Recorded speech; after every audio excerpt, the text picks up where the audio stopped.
Free fire के कुछ amazing facts. Chinese products में जो मेड इन चाइना का स्टिकर है वो दरअसल चाइना का है ही नहीं, वो कोरिया में मैन्युफैक्चर होता है और शायद इसीलिए चाइनीज प्रोडक्ट यदि खराब हो भी जाएं तो भी स्टिकर सही सलामत रहता है। दूसरी तरफ ये जो पबजी गेम है जिसका इंडिया में बहुत ज्यादा क्रेज है, इसे लेकर ये कहा जा रहा है कि ये एक चाइनीज गेम है। ये गेम किस कंट्री का है और किस कंट्री को इसका फायदा हो रहा है ये मैं आपको बाद में बताता हूँ, लेकिन ये गेम जिस कंट्री का कहा जा रहा है यानी कि चाइना का, ये गेम उसी देश में बैंड है। पबजी के अलावा एक और गेम है जो इंडिया में बहुत ही पॉपुलर है। अब तक तो आप समझ ही गए होंगे कि मैं फ्री फायर की बात कर रहा हूँ। दोस्तों, फ्री फायर गेम जिसके दीवाने आज पूरी दुनिया में है और अब इस गेम को खेलने वालों की दीवानगी इतनी बढ़ गई है कि एक टाइम ऐसा था जब हर कोई इस गेम को खेलते हुए दिख जाता था। शायद आपने भी ये गेम खेला होगा या इसका नाम तो सुना ही होगा, और अगर नहीं खेला है तो आज की वीडियो देखने के बाद आप भी इस गेम को जरूर खेलना चाहेंगे। तो चलिए शुरू करते हैं आज का ये वीडियो, और इस गेम से रिलेटेड पूरी जानकारी के लिए एंड तक ये वीडियो जरूर देखिएगा, क्योंकि इसके बाद आप अपने दोस्तों के सामने इन फैक्ट्स को बताकर अच्छा खासा इंप्रेशन जमा सकते हैं। और कुछ सवाल है फ्री फायर से रिलेटेड जिनके जवाब हम आपको इस वीडियो के एंड में देंगे, और वो सवाल कुछ ऐसे हैं कि क्या आपको पता है कि फ्री फायर की पॉपुलैरिटी कितनी है, या फ्री फायर को कितने अवार्ड मिल चुके हैं, या फिर क्या आपको पता है कि फ्री फायर में बम फेंकने के कितने सेकंड बाद वो ब्लास्ट होता है, या फिर क्या ये आपको पता है कि फ्री फायर में जो ये वर्ड बूया है इसका एग्जैक्ट मीनिंग क्या है, और ये कि फ्री फायर किन देशों में सबसे ज्यादा खेला जाता है। हम इन सब सवालों के जवाब आपको इस वीडियो के एंड में देंगे। तो अभी शुरू करते हैं अपना video. So let's start the game. Number 1, free fire बनाने का आइडिया कब और कैसे आया। हम सब गेम्स तो सारे खेल लेते हैं, पर इन गेम्स को खेलते समय हम एक बात ये भी सोचते हैं कि यार अगर ये गेम इन्वेंट नहीं हुआ होता तो हम अभी क्या कर रहे होते। और हम में से कुछ तो इतने डाई हार्ट फैंस होते हैं इस गेम्स के कि अगर हमें ये गेम खेलते दौरान कोई डिस्टर्ब कर दे तो फिर उसकी खैर नहीं। तो उसी का जवाब हम आपको बताने आए हैं कि फ्री फायर गेम का आइडिया कैसे और कब आया, क्योंकि इस गेम के पहले शायद हम सबको ये लगता था कि पबजी मोबाइल फ्री फायर से पहले आया मोबाइल प्लेटफॉर्म के ऊपर, पर सच्चाई ये है कि फ्री फायर मोबाइल प्लेटफॉर्म पर पहले आया। और वो कहते हैं ना कि हर इन्वेंशन के पीछे एक स्टोरी होती है, वैसे एक स्टोरी 2017 में है जिसने फ्री फायर को मोबाइल प्लेटफॉर्म पर लॉन्च करने का आइडिया दिया। हमने बैटल रॉयल गेम्स का नाम 2017 से ज्यादा सुनना शुरू किया, क्योंकि वो साल था जब सारे बैटल रॉयल गेम्स इतने पॉपुलर हो रहे थे। हम में से मोस्टली लोग जानते होंगे कि बैटल रॉयल गेम्स का क्या मतलब है, तो जो लोग नहीं जानते तो उन्हें हम बता दें कि बैटल रॉयल एक online multiplier video game genre है जिसमें गेम प्लेयर को एंड तक सरवाइव करना पड़ता है, और जो भी प्लेयर एंड तक सरवाइव कर लेता है वो विनर होता है गेम का। बैटल रॉयल गेम का नाम 2000 में आई हुई एक मूवी जिसका नाम भी बैटल रॉयल ही था वहां से लिया गया है, और ये मूवी भी एक नॉवेल पर बेस्ड थी जिसका नाम भी बैटल रॉयल ही था। तो आई होप अब आप सबको क्लियर हो गया होगा कि बैटल रॉयल का मतलब क्या होता है। 23 मार्च 2017 को प्लेयर्स अननोन बैटलग्राउंड का पीसी वर्जन रिलीज हुआ था, जिसको हम लोग पबजी के नाम से जानते हैं, जिसने बैटलग्राउंड गेम्स की दुनिया में तहलका मचा दिया था। और उसके बाद से हर एक ऑनलाइन गेमर की जुबान पर बस एक ही नाम था, वो था पबजी का। इस गेम चेंजिंग सिचुएशन को देखते हुए गैरेना कंपनी के फाउंडर फॉरेस्ट ली के दिमाग में एक आइडिया आया। उन्होंने सोचा कि ये पीसी पर खेलने वाला गेम है, क्यों ना इसी टाइप का एक गेम मोबाइल प्लेटफॉर्म के लिए बनाया जाए, क्योंकि पीसी के कंपैरिजन में मोबाइल तो सब लोगों के पास होता है, और उस समय तक मोबाइल पर कोई भी बैटल रॉयल गेम नहीं था। फॉरेस्ट ली ने कभी सोचा भी नहीं होगा कि उनका ये आइडिया उन्हें करोड़पति बनाने वाला है। फॉरेस्ट ली को ये आइडिया आते ही उन्होंने इस गेम को बनाने का काम गैरेना की दो कंपनी 111 डॉट स्टूडियो वियतनाम और ओमेन स्टूडियो नीदरलैंड्स को दे दिया। और आप यकीन मानिए कि इन कंपनीज ने सिर्फ 7 महीने में यानी कि 20 नवंबर 2017 को इस गेम का बीटा वर्जन रिलीज कर दिया था। यहाँ आपको बता दें कि बीटा वर्जन गेम का वो वर्जन होता है जो गेम के रिलीज से पहले कुछ लिमिटेड यूजर्स को खेलने के लिए दिया जाता है, ताकि उनके रिव्यूज और सजेशंस के हिसाब से गेम के फाइनल रिलीज में चेंजेस और मॉडिफिकेशंस किए जा सके। फ्री फायर फाइनली रिलीज हुआ 4 दिसंबर 2017 को, और पबजी का मोबाइल वर्जन आया था फरवरी 2018, जो कि फ्री फायर के रिलीज होने के 2 महीने बाद की डेट थी। इसके बावजूद भी पबजी ने फ्री फायर को ऑनलाइन गेमिंग की दुनिया में बहुत पीछे छोड़ दिया था, और इसका सबसे बड़ा कारण ये था कि पबजी ने अपने गेम को वर्ल्ड वाइड प्रमोट किया था, और इस हद तक प्रमोट किया था कि कोई भी ऑनलाइन गेमिंग इससे नहीं बच पाया था। और वहीं दूसरी तरफ 2 महीने पहले लॉन्च होने का जो फायदा फ्री फायर उठा सकता था वो अपने ऑनलाइन प्रमोशन ना होने की वजह से गैरेना नहीं उठा पाया।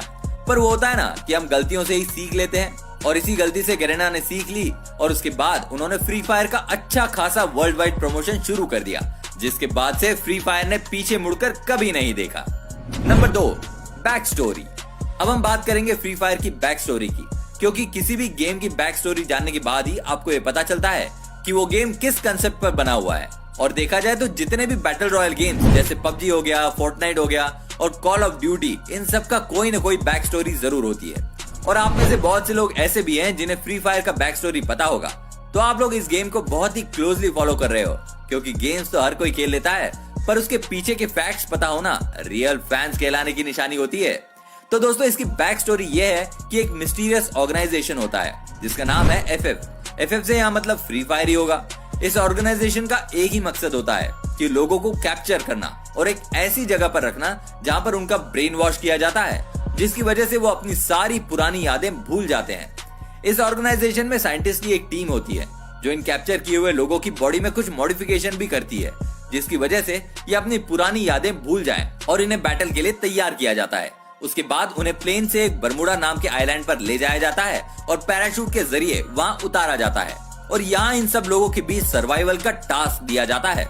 उसके बाद वहाँ आइलैंड पर भी एक साइंटिस्ट की टीम मौजूद होती है जो यहाँ मौजूद सारे लोगों पर कड़ी नजर रखती है, मेनली इनके फाइटिंग स्किल्स पर नजर रखती है। और फिर फाइनली जो सर्वाइवर्स इस बैटल में सर्वाइव कर जाते हैं, उसके अंदर साइंटिस्ट और भी ज्यादा जेनेटिक मॉडिफिकेशन करते हैं और उन्हें और भी ज्यादा स्ट्रॉन्ग बनाते हैं, जिसकी वजह से आगे आने वाले बैटल्स में ये सर्वाइवर्स और भी अच्छे से परफॉर्म कर सकें। तो दोस्तों, अब आपको पता चल चुकी होगी फ्री फायर की बैक स्टोरी, तो आप इस गेम को खेलने से पहले इसके कंसेप्ट जान चुके हैं। नंबर 3, दोस्तों, अभी जिस वक्त ये वीडियो हम बना रहे हैं उस वक्त तक आप गूगल प्ले स्टोर में जाकर देखें तो आपको पता चलेगा कि फ्री फायर के करीबन 500 मिलियन प्लस डाउनलोड्स हो चुके हैं।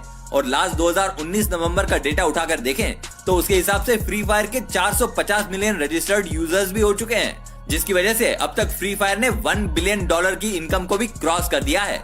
फ्री फायर की पॉपुलैरिटी की वजह से फ्री फायर को बेस्ट पॉपुलर वर्ल्ड गेम का अवार्ड भी मिल चुका है गूगल प्ले स्टोर की तरफ से। साथ ही ऐप एनी के अनुसार एप्पल ऐप स्टोर और गूगल प्ले स्टोर को मिलाकर 2018 में फ्री फायर दुनिया का चौथा सबसे अधिक डाउनलोड किया जाने वाला गेम था।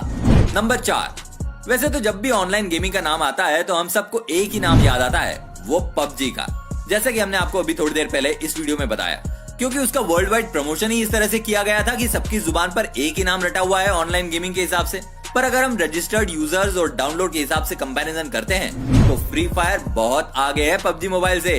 पर वो इसलिए नहीं कि पबजी की पॉपुलैरिटी कम है, क्योंकि इसकी पॉपुलैरिटी के बारे में तो हम सभी जानते हैं, पर फ्री फायर के ज्यादा डाउनलोड का सिर्फ एक ही कारण है, वो ये है कि फ्री फायर का गेम साइज पबजी के कंपैरिजन में 3 गुना कम है। और इसकी एक खास बात और भी है कि free fire easily 1 GB RAM वाले फोन में रन कर सकता है। अब वो होता है ना कि बहुत से लोगों के पास बहुत महंगा स्मार्टफोन या एप्पल फोन नहीं होता है, तो यहाँ पर फ्री फायर के ज्यादा डाउनलोड्स की एक वजह ये भी है कि फ्री फायर को खेलने के लिए आपको कोई भी महंगा फोन लेने की जरूरत नहीं है।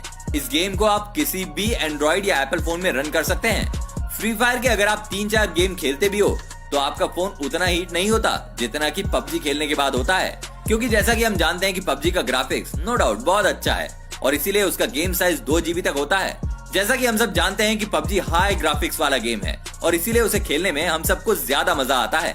पर वहीं फ्री फायर आपके छोटे फोन्स में भी इजीली डाउनलोड होकर बहुत ही स्मूथली खेला जा सकता है। और यहाँ हम सारे फ्री फायर के फैंस को बता दें कि गैरेना ऑलरेडी फ्री फायर के एडवांस वर्जन पर काम कर रहा है, जिसका नाम है फ्री फायर मैक्स। और ये तो हम सब जानते ही हैं कि जब हमारे सामने ऑलरेडी एक एग्जाम्पल सेट होता है तो हम उससे बेटर ही कुछ क्रिएट करने का प्लान करते हैं। तो ऐसा ही कुछ गैरेना भी प्लान कर रहा है। तो चांसेस है कि अब जो फ्री फायर का एडवांस वर्जन आएगा वो बेटर और हाई ग्राफिक्स के साथ डेवलप होकर आएगा। नंबर 5, तो दोस्तों अब आगे बढ़ते हुए फ्री फायर वर्ल्ड सीरीज के बारे में कुछ फैक्ट्स जानते हैं। फ्री फायर का सबसे पहला वर्ल्ड सीरीज 2019 में ब्राजील के 12 ओलंपिक पार्क में ऑर्गेनाइज किया गया था। ये एक ऐसा टूर्नामेंट था जिसे करीब 2 मिलियन से ज्यादा लोगों ने ऑनलाइन देखा था, जो कि एक वर्ल्ड रिकॉर्ड है किसी भी ई स्पोर्ट्स टूर्नामेंट के लिए। इस टूर्नामेंट के विनर थे ब्राजीलियन टीम, जिनका नाम है कोरिंथियंस। मतलब ये कहा जा सकता है कि ये टूर्नामेंट ब्राजील में ही ऑर्गेनाइज हुई और इस टूर्नामेंट को होम टीम ने ही जीत लिया था। है ना कमाल की बात। अब इस टूर्नामेंट के सक्सेस को देखते हुए गैरेना ने immediately free fire champions cup 2020 का अनाउंसमेंट कर दिया था, जो कि इंडोनेशिया में होने वाला था अप्रैल 2020 को। बट कोरोना के चलते इस टूर्नामेंट को पोस्टपोन कर दिया गया। पर बाद में अभी लेटेस्ट न्यूज के हिसाब से इस टूर्नामेंट को कैंसिल कर दिया गया है, जो कि फ्री फायर के फैंस के लिए एक बुरी खबर है।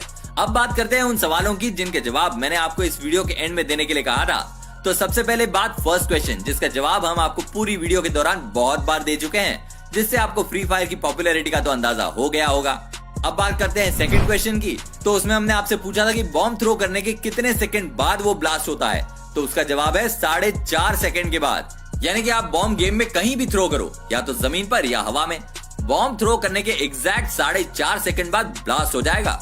और हमारा थर्ड क्वेश्चन था कि बूया, इस वर्ड का एग्जैक्ट मीनिंग क्या होता है। तो इसका जवाब है बूया का मतलब होता है हैप्पीनेस, जॉय, एक्साइटमेंट। और अगर आप इस वर्ड को गूगल करेंगे तो वहां पर आपको इसका एग्जैक्ट मीनिंग जो मिलेगा वो ये है कि word used to express joy specially over a well played or victorious moment in sport. इसका क्लियर मतलब यह है कि जॉय को एक्सप्रेस करने के लिए या आपने किसी भी खेल में शानदार प्रदर्शन के बाद जीत हासिल की हो, तब इस शब्द का प्रयोग किया जाता है। और हमारा आखिरी क्वेश्चन ये था कि फ्री फायर किन कंट्रीज में सबसे ज्यादा खेला जाता है। तो इसका जवाब है ब्राजील, इंडिया और इंडोनेशिया। इन 3 देशों में फ्री फायर सबसे ज्यादा खेला जाता है। तो दोस्तों, जितनी भी जानकारी हम लोगों के पास थी फ्री फायर के बारे में, हमने वो सब आपके साथ शेयर करने की पूरी कोशिश की है। अगर आपको हमारी ये कोशिश पसंद आई हो तो प्लीज इस वीडियो को लाइक और सब्सक्राइब जरूर कीजिएगा, ताकि ऐसे और भी कई नए नए फैक्ट्स और जानकारी हम आपके साथ शेयर कर सके। स्टे सेफ, जय हिंद।